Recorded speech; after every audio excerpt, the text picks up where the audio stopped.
Selamat bertemu lagi. Saya harap Bapak Ibu saudara-saudari sedang berjuang di tengah-tengah proses yang lumayan panjang ini dan sedang berusaha untuk sekali lagi mendengar kehendak Tuhan untuk gereja Anda. Ya, sebagai ulangan, ingatlah bahwa Tuhan memberikan satu misi kepada semua gereja yang berada di atas muka bumi, sama bagi semua. Tetapi Tuhan berikan sebuah visi yang berbeda sesuai dengan situasi yang berada di dalam masing-masing gereja. Dan untuk itu kita perlu betul-betul peka terhadap Roh Kudus dan terhadap situasi yang ada pada tempat kita, supaya kita betul-betul dapat melakukan kehendak Tuhan yang tepat. Oke, kita sedang berada dalam satu pembahasan mengenai 5 pertanyaan penting untuk membentuk sebuah strategi, suatu rencana strategis bagi gereja kita. Dan kita telah membahas pertanyaan yang pertama, dan sekarang kita mau memasuki pertanyaan yang kedua. Tapi sebelumnya, saya mau mengingatkan saudara bahwa tolong memikirkan, terus selalu memikirkan apa yang terjadi pada hari Minggu di dalam kebaktian. Di sini saya tulis hari Minggu pagi karena itu memang yang umumnya jam kebaktian gereja, tetapi tidak semua hari Minggu pagi, ada yang sekarang hari Minggu sore, ada pun yang hari Sabtu sore. Tapi yang penting, kita mau supaya kita dikenal oleh tamu-tamu yang datang di gereja sebagai gereja yang hangat dalam pengertian bukan berarti panas karena hawa terlalu bukan itu. Jelas kita harus coba mengatur supaya cukup bisa comfortable ya, bisa nyaman bagi. Tapi di sini hangat berarti kita terbuka dan bahasa Inggris warm. Kita terbuka kepada tamu, kita terbuka kepada Roh Kudus. Gereja yang tepat waktu ya memang di dunia timur kadangkala yang disebut jam karet itu yang menjadi lebih biasa. Tapi ingat, apalagi kalau kita melayani di daerah yang bukan pedesaan, ya khusus daerah kota, orang ada banyak kegiatan dan mereka menghargai bila mana kita menghargai waktu mereka. Kebaktian Minggu pagi harus dikenal sebagai gereja yang memuji. Di sini kita harus bukan hanya gereja yang musiknya hebat-hebat, tetapi gereja di mana ibadah musik benar-benar memimpin orang ke dalam hadirat Tuhan. Gereja yang berdoa itu sudah jelas karena doa adalah lifeline ya, sambungan kepada Tuhan itu adalah cara bagaimana kita berkenal atau berhubungan dengan Tuhan. Dan jelas gereja yang dipimpin oleh Roh Kudus. Dan memang ini semua ini penting. Saya tidak tahu, mungkin saya berani mengatakan yang terakhir ini yang mungkin yang paling penting. Gereja yang dipimpin oleh Roh Kudus. Karena kalau gereja betul-betul dipimpin oleh Roh Kudus, berarti yang lain-lain itu akan terjadi. Namun, di dalam acara kita hari ini, kita mau memfokus kepada satu hal, yaitu pertanyaan kedua, dan saya sedang berada pada halaman yang ke-12 di dalam pegangan kita, di mana judulnya adalah bagaimana cara kita berhubungan dengan mereka bila mereka datang. Nah, di dalam pertanyaan 1, kita bertanya bagaimana kita menarik perhatian orang yang tidak bergereja. Bagaimana kita membawa mereka supaya mereka mau datang dan masuk dalam gereja. Tetapi pertanyaan yang kedua ini sangatlah penting, karena kalau orang sudah datang mengunjungi gereja, di situ sangat penting mereka merasa mau kembali. Nah, saya mengerti ada banyak sekali pertimbangan, ada banyak sekali hal yang membuat orang merasa cocok, tidak merasa cocok, tetapi tujuan kita di dalam gereja kita adalah membuat mereka merasa cocok atau nyaman supaya mereka mau menjadi bahagian dari kita. Saya melanjutkan sedikit. Saya mau berikan definisi dari kata penggabungan.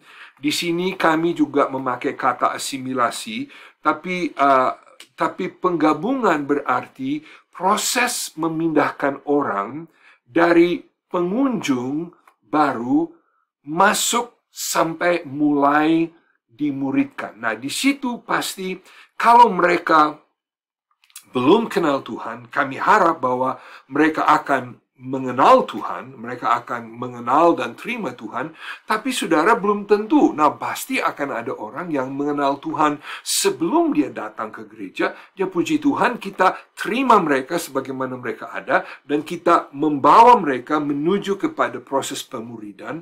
Tapi mungkin akan ada banyak orang yang datang dalam gereja karena tertarik, karena ingin tahu, karena ada teman mengundang, karena satu dan lain hal, tapi mereka belum kenal Tuhan. Yang penting, kita perlu memikirkan proses. Kita perlu memikirkan. Saya baca dari halaman 12 bagian atas. Penggabungan tamu lebih dari sekedar menyambut tamu di muka pintu.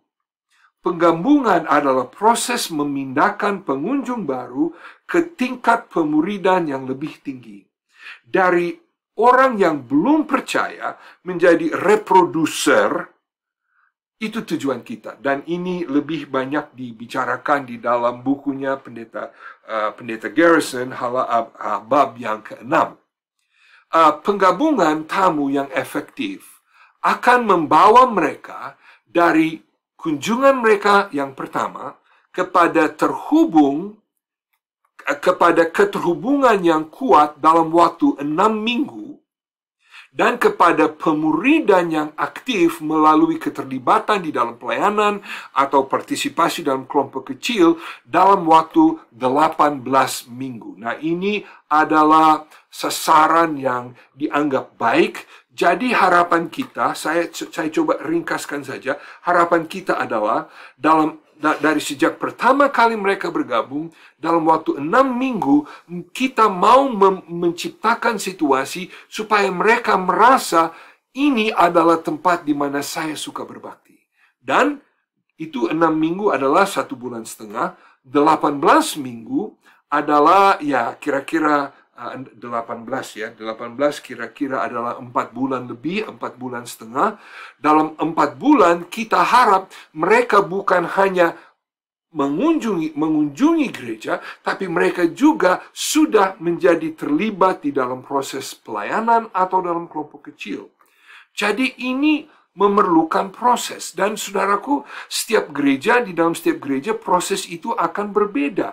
Dalam gereja yang kecil pasti proses itu sangat pribadi, sangat akrab, mungkin dilakukan oleh pemimpin-pemimpin atau orang yang membawa. Dalam gereja yang besar, mungkin yang gereja yang atas 500 atau atas 1,000, mau tidak mau gembala sidang tidak dapat melakukan, dan harus ada mungkin panitia atau komisi atau bagaimana.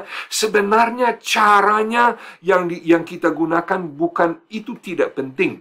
Yang penting adalah dalam waktu tertentu mereka bisa dari pertama kali mengunjungi sehingga mereka merasa punya hubungan dengan orang yang ada dalam jemaat. Berarti mereka sudah mulai menciptakan teman, mereka sudah mulai merasa nyaman, mereka tidak lagi merasa aneh di situ, dan sampai dalam waktu 4 atau 5 bulan mereka sudah betul-betul menjadi bahagian dari kegiatan gereja.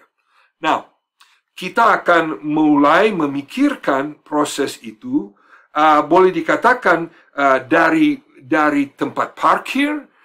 Kalau saudara ada orang yang bantu mereka parkir, apalagi di kota-kota tempat parkir itu sulit, jadi membuat nyaman. Saya tahu ada gereja-gereja yang menghususkan tempat-tempat parkir hanya bagi tamu. Jadi kalau jemaat diajar jangan parkir di sini, kalau ada tamu kita kasih tempat yang dekat. Di tempat parkir, di depan pintu depan. Setelah mereka masuk di ruang ibadah. Nah, biasanya di depan pintu depan itu sudah biasa banyak gereja melakukan. Tapi bagaimana kalau mereka sudah masuk di dalam ruangan? Apakah orang yang duduk di keliling sebelum kebaktian mulai bisa mengenal, oh ini orang baru, saya mau menyambut mereka, saya mau menyapa mereka.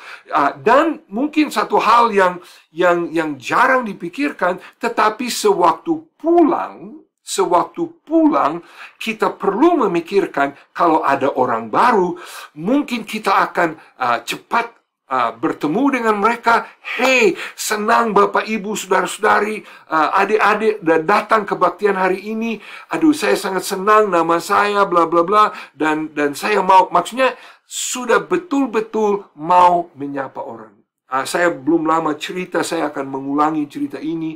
Baru-baru saya dengar sebuah kesaksian di gereja kami, di mana ada seorang yang baru datang memberi kesaksian, dan katanya begini. Oh ya, di gereja kami ada orang yang penyambut tamu selalu pakai nama selamat datang, nama saya apa-apa begitu ya. Jadi mereka memang katanya tugasnya untuk menyambut tamu. Tetapi orang ini dia merasa, saya sangat terkesan karena dalam gereja ini yang tidak bertugas, maksudnya yang tidak ada pelang nama, tanda nama di depannya, dia juga mau menyambut saya. Jadi kita membuat situasi di mana orang merasa betul-betul diterima. Nah, saudara, saya mau bicara sejenak, dan ini saya masih berada pada halaman yang ke-12 di bagian tengah.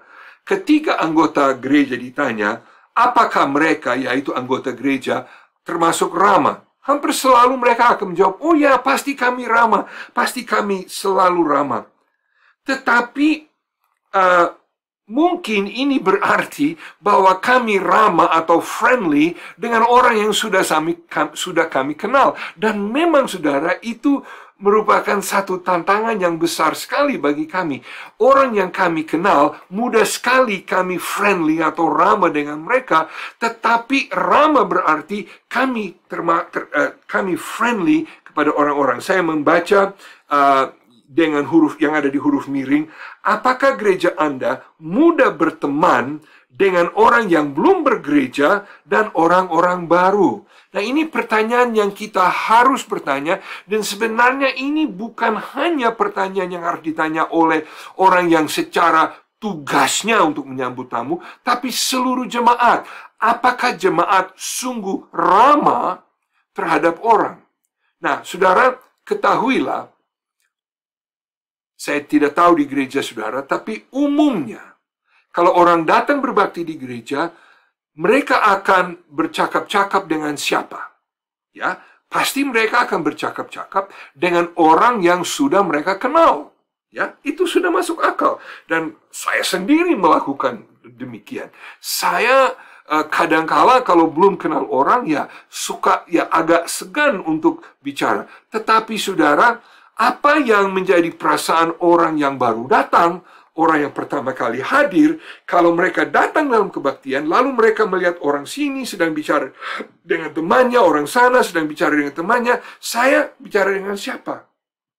Jadi, definisi ramah bukan berarti saya berteman dengan orang-orang yang sudah biasa saya kenal. Definisi ramah berarti, ya jelas saya friendly, saya ramah dengan mereka, tapi saya juga ramah dengan orang-orang yang baru, yang belum saya kenal. Untuk menjawab pertanyaan ini, saya membaca seterusnya. Setiap gereja harus memiliki penyambut tamu. Jumlah tipe penyambut dan peranan yang dimainkan oleh setiap jenis tergantung pada ukuran dan jumlah tamu yang disambut oleh gereja itu. Setiap peran itu penting, memiliki persyaratan yang unik, dan menuntut investasi pelatihan. Berikut ini adalah contoh-contoh peranan penyambutan tamu. Ingatlah, gereja Anda mungkin hanya memiliki satu kesempatan untuk memberi kesan yang mendalam kepada seorang tamu yang datang kepada gereja Anda. Jadi, setiap orang yang menjadi bahagian dari proses harus diberi pelatihan. Dan saudara, mungkin saya harus menegaskan, bukan hanya diberi pelatihan, tetapi saudara, perlu memilih orang yang tepat. Orang yang sungguh ramah. Nah, saudara, kita berbeda-beda. Kita semua berbeda. Ada orang yang sungguh ramah, ada orang yang, ya saya sedikit, bukan saya tidak suka orang, tapi saya kadang tidak sangat ramah ya. Saya lebih senang diem ya. Mungkin bukan orang itu yang harus menjadi penyambut tamu. Ya. Mungkin kalau orang seperti yang kurang ramah, mungkin itu dia harus dikasih tugas lain, ya. Jadi saya suka katakan kadangkala penyambut tamu adalah tugas yang diberikan kepada pelayan di gereja yang paling kurang berpengalaman. Sebenarnya itu tidak tepat, saudara. Seharusnya orang yang begitu outgoing, yang begitu outgoing, begitu ramah, begitu suka bertemu dengan orang itu yang harus diberi tugas menyambut. Karena walaupun kita mau menyambut jemaat yang sudah biasa datang ke gereja, memang kita mau menyambut mereka, tetapi lebih dari itu, kita mau mengenal siapa itu yang baru dan membuat mereka merasa, bahasa Inggris, comfortable atau nyaman. Tidak merasa aneh, tidak merasa, mungkin kalau ada kita akan, mari saya mau duduk dengan Bapak, atau mungkin, di sini, atau bagaimana. Jadi, menjadi orang yang betul-betul ramah dan menyambut tamu itu penting. Nah, pada halaman yang ke-13 dan 14, ada 20 pertanyaan yang kami catat untuk saudara, untuk menilai proses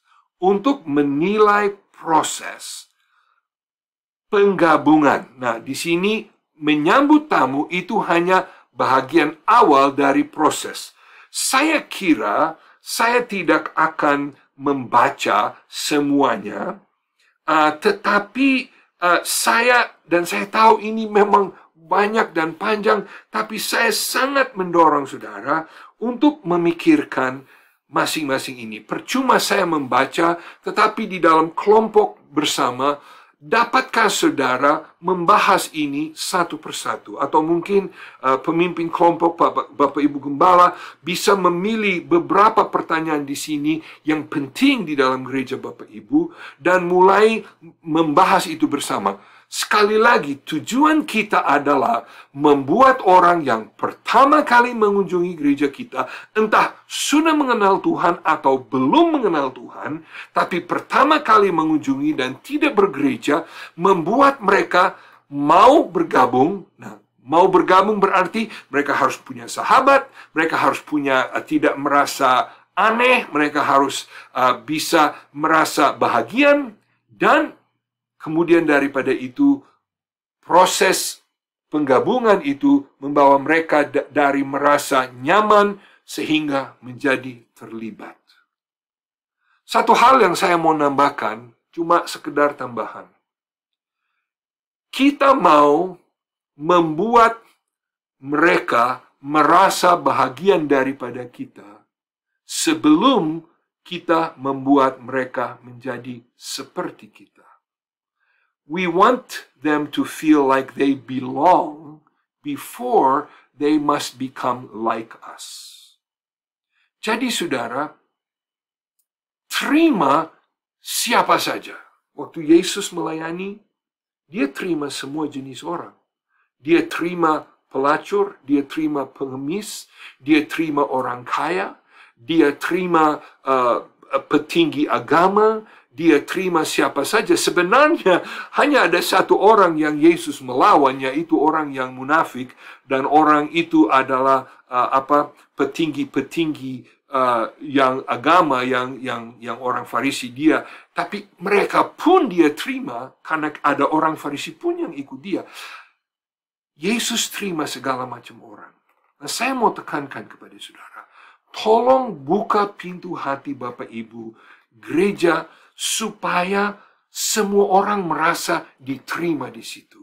Kalau mereka tidak merasa diterima, mereka tidak akan mau melakukan apa-apa. Nah, tidak mau bergabung. Nah, saudara, sebelum kami menutup bahagian ini, saya mau saudara melihat pertanyaan yang ada di halaman yang ke-14.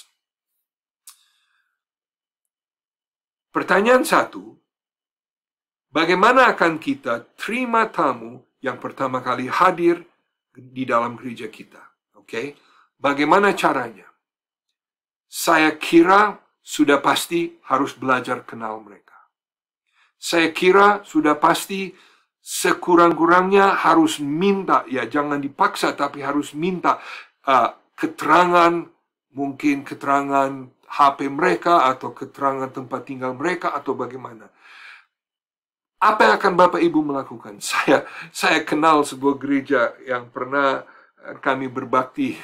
Memang ini sedikit aneh ya, mungkin cocok untuk di Amerika, saya tidak tahu kalau cocok di Indonesia.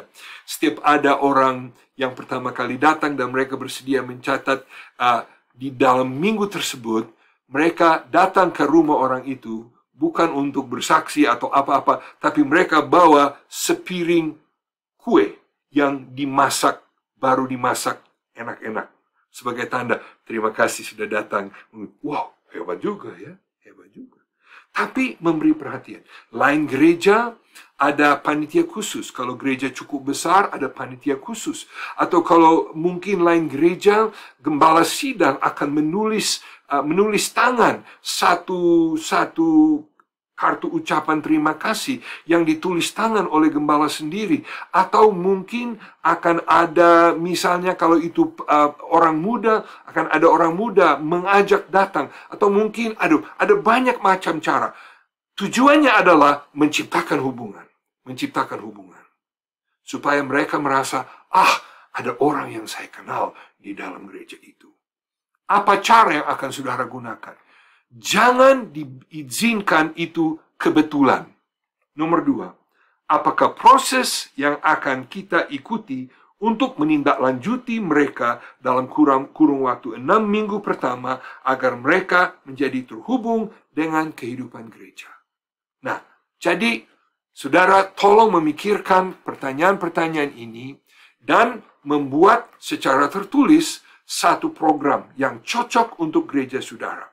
Dan itu akan menjadi, kalau belum dilakukan, itu akan menjadi bahagian dari rencana kerja yang akan dijalankan di dalam waktu yang akan datang. Jadi, bagaimana, sekali lagi pertanyaan kami, orang yang sudah tertarik mau datang di gereja, bagaimana kita akan membuat mereka menjadi terhubung dan menjadi akhirnya menjadi kenal Tuhan kalau belum, dan menjadi bahagian dari gereja kita. Saya mendorong saudara, terima mereka dengan tangan yang terbuka. Amin.